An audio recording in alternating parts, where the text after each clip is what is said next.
Thank you, Mr. Deputy Speaker, for recognizing the people of Oro. I want to add to this debate and firstly thank and commend the good Minister for bringing this report to Parliament. But just share my thoughts in regards to the provincial government and how it's faring and how we could improve things together. I feel that first and foremost, a review of the 95 reforms is well overdue. I've said this a number of times. Those reforms were expected to do great things, improve things, but they haven't.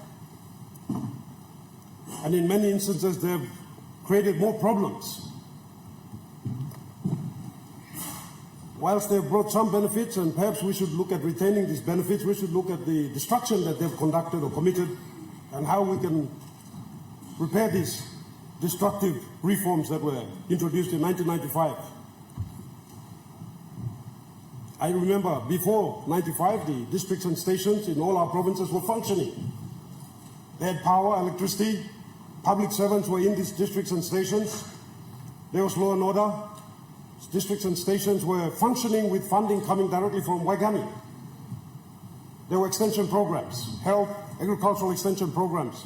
There were many thriving economies, and the people lived and thrived in these districts and stations. Many of them did not actually go to their town centers, their capitals, because they didn't feel like they needed to. Everything they needed, they found them in their districts and stations. But after the reforms, you fast forward to today, you don't have to go far. You can just drive to, say, any district or station in Central Province, and so it's a Central Province, the whole country.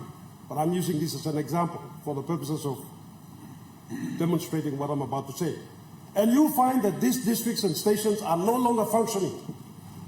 There are public servants there, but they're only receiving the salary and wages. They're not able to do anything with that. They're not receiving their functional grants. They're not receiving their station grants, their district grants that are for them to maintain these districts and stations. There's no law and order. Elephant grass is growing there. And people, those mini economies have dried up, leading to massive urban drift and explosion. People are now drifting away from the districts and stations and flocking into the town centers to look for better services, better lives. And we can't blame them. These were brought about by the 95 reforms. A system that wasn't broken, but we fixed it. We fixed something that wasn't broken. Why? What brought these reforms about? And at that time, the premiers were in their provinces, and they were convinced. They were convinced by the lure of coming to Waigani, the possibility of an additional wage salary for being a governor in the parliament. And they all agreed to this. They didn't read the fine print. The fine print basically said that with the pretext of decentralization, there would be actually greater centralization. And provinces which were moving towards greater autonomy became ever more dependent than then. And they are ever more dependent now. All of us are lining up at Waigani chasing our funds all the time. And these districts and stations have become deteriorated, dilapidated shadows of what they used to be. So therefore, I feel that we have to go back to those 95 reforms and find out where we went wrong. What good came out of those reforms and what good didn't come out of those reforms and what destruction was committed. How do we fix this? So I would say, Minister, that these reforms are well overdue. We've all been saying this. I've heard this said by many governors, and even some open members have alluded to this. Let's do this. Let's review those reforms. As for the reporting and what's going on in the provinces, these are the responsibilities of national government agencies. Department of Personal Management, for instance, Department of Finance, Department of Provincial and Local Level Government. You should be checking on the public servants in the province. That should not be the responsibility of just the governor or the open member. That should be the responsibility of the public servants here at Waigani. If they don't receive a quarterly report, an officer should be keeping tabs on who is sending these reports. And when that report does not arrive at a certain date on a certain time of that date, that officer should be immediately contacting his provincial counterpart and saying, where is your report? You're overdue by a week. And warn them then and there, correct it then and there.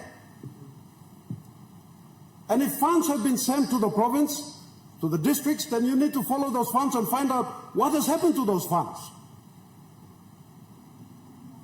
That's not happening. And are those funds being remitted? We budget, let's say, for or maybe 120 million a year. Does 120 million actually make it to our province? I can tell you it doesn't. We probably get about 40–50%. So what happens to that other remaining 60–50%? Where did it go? Those are questions that the public servants here should be asking. And they should be holding the provinces to account then and there, not waiting and then writing a report 2, 3, 4 years later. Then and there. And if the report's not coming in, find out why. Send audit teams. Send audit teams immediately. They turn up at the province. They call the responsible division in, sit him down, the administrator, the deputy administrator, the provincial finance manager, sit them down and say, right, we have problems here. 1, you have not submitted your report. Where is your report? 2, did you receive all these monies? What did you receive? Oh, you received this much. What did you do with it? What have you done with it? And through this process, you help these provinces improve in the administration. That's what has to happen. That's not happening. Department of Personal Management. Look at the provincial structures. Look at the positions that are supposed to be there. Do they have a principal legal officer? Do they have a legal affairs division? Do they have a HR division that's functioning? Who's holding the provincial administrator to account? Where are his KPIs? Who's measuring that? Who's bringing him in quarterly and sitting him down and saying, you are failing in this regards, you need work on that area, you're doing fine here, what are your concerns? That's not happening. Classic example, in our province we've passed our restructure, but we can't do anything about it because there's no funds. For 3 years we've been unable to roll out this restructure.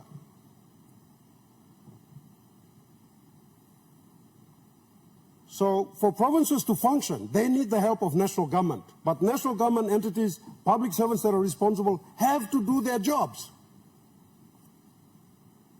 That's not happening. There's lack of connectivity between Waigani and the provinces.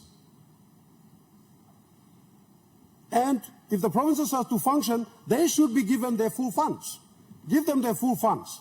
And then when they don't expend those funds accordingly, then you can hold them to account. What happens with many provinces is that they only get a portion of their funds, so they prioritize. They prioritize, and they prioritize in such a way that unfortunately some programs are left out. And if you go to the remote districts and stations, especially the most remotest parts of a province, that's where you'll see real grim situations because they're not getting the funds they need to function, to be active, be the thriving hubs that they're supposed to be, providing the goods and services to our people as expected. So, Minister, just my thoughts. I really think that we have to take a serious view towards conducting a thorough review of the 95 reforms and find out where we went wrong, what we can do to improve from there on.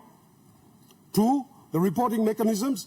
These government agencies, your department, Department of Personal Management, Department of Finance, they're supposed to be out there monitoring and reviewing how provinces are performing with the administration and with their use of the funds that they have received.